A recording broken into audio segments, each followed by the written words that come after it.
እዚ መደብ ሓንቲ ዓለም እዩ። ኣብዚ መደብ ብፍሉጥ ጸሓፋይ መምህር ኣማኑኤል ሳህለ ዝተጻሕፉ ጽሑፋት እናባኹም ነቕርበሉ ሰሙናዊ መደብ እዩ።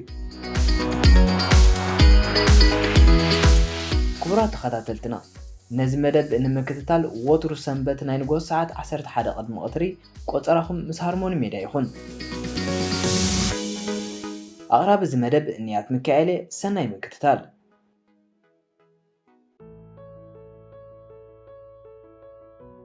እከይ ከም ልምዲ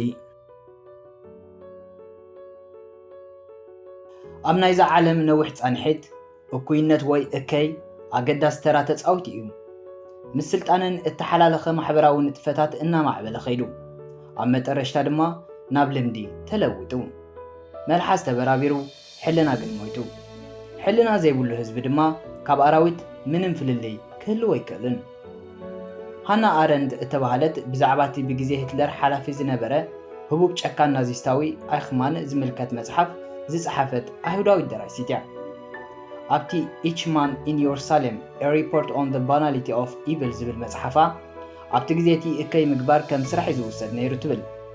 ሓደ ሰብ እከይ ንኽገብር ነቲ ተግባር ከም ናይ ስራሕ መግለጺ ወይ ጆብ ዲስክሪፕሽን እዩ ዝጥቀመሉ ነይሩ።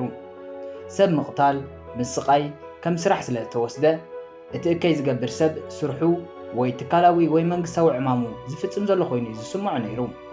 ስለዚ ድማ ናይቲ ሰብቲ ሕልና ርጉእን ቁሱንን ነይሩ ትብል።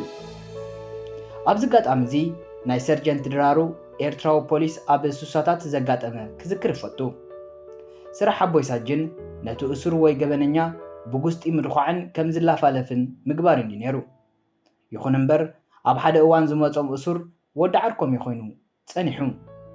እቲ እሱር ብጉስጢ ክህረም ምስ ጀመረ ኣቦይ ሳጅን ምሽ ዓርካ ኣቦይኹም መሓሩን እባ ብምባል ለመኖም።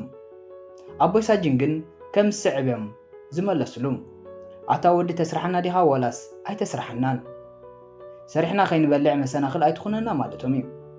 ኣብዚ ጽሑፍ እዚ እከይ ከም ልምዲ ክብል ከለኹ ሞራልን ጭውንነትን ርዝነትን ካብ ባህሊ ወዲ ሰብ እናጠፍአን ብእከይ እናተተከአን ከም ልሙድ መዓልታዊ ስራሕ ኮይኑ ይኸይድ ኣሎ ማለት እዩ። ከምዚ ብምዃኑ ድማ ኣብ ሕልና ምንም ሕርኽርኽ ኣብ ዘይፈጥረሉ ደረጃ በፂሑሎም። ሓደ ህዝቢ ኣብ ከምዚ ደረጃ ምስ በጽሐ ምስቲ ባህርያቱ ዝወሃሃዱ መራሕቲ መንግስታትን መራሕቲ ሃይማኖታትን ድማ ይፍጠሩ። ምፍጣሮም ዘግዶ ግን ባዕሉ እቲ ህዝቢ እዩ። ናይ ቀተልትና ደኮንቲ፣ ናይ መዋረድትና ፈጠርቲ፣ ናይ ኣጥፋእትና ኣፍረይቲ፣ ናይ ሸየጥትና መረፅቲ ካልኦት ዘይኮኑስ ንሕና ባዕልና ኢና። ኣብ ሕማቕ መሬት እሾኹን ተኸርባን ይበቁል፣ ኣብ ጽቡቕ መሬት ግን ሳግላን ሽላንን ይበቁል። ከምዚ ዝዓይነቱ ናይ ሞራል ውድቀት ብጥንቲ ብኣዝዩ ውሑድ መጠን ኣብ ገጠራት ብልዕል ዝበለ መጠን ኣብ ወረዳታት ብብዝሒ ድማ ኣብ ከተማታት ይረአይ ነይሩ እዩ።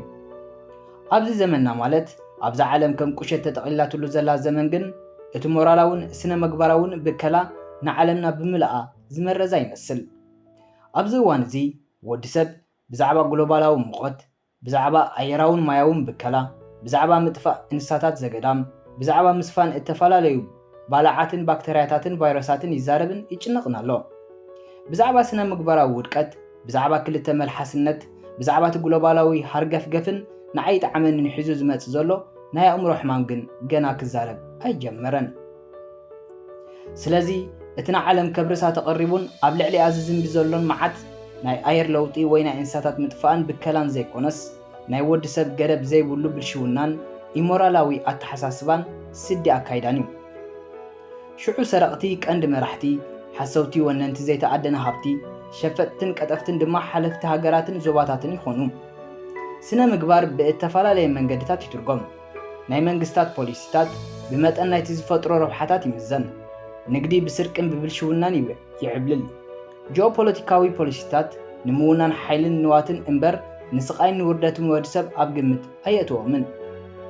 ኣብ ከምዚ ዝበለ ዓለም ድማ ዳርጋ ኩሉ ሰብ ብርሑቕ ኮነ ብቐረባ ብቐጥታ ኮነ ብተዘዋዋሪ ይሳተፍ ከም ዘሎ እዩ ዝረአ ዘሎ።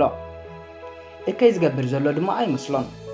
ብተወሳኺ ሃይማኖት መሳርሒ ፖለቲካን መጋበሪ መስፋሕፋሕትን ብምዃን ንህያሳዊ ስነ መጎት ብምዕናው ንውሕሉል ምሕደራ ምድርባይ ኣብ ክንድኡ ድማ ናይ ተንበርካኽነት ናይ ድንቁርናን ናይ ማሪታዊ ኣምልኾን ሕልክስናን ኣተሓሳስባ ብምስፋን ነቲ ናይ ለውጥን ምዕባለን ድራኸ ኣብ ምብቋሉ ይቐትለሎም።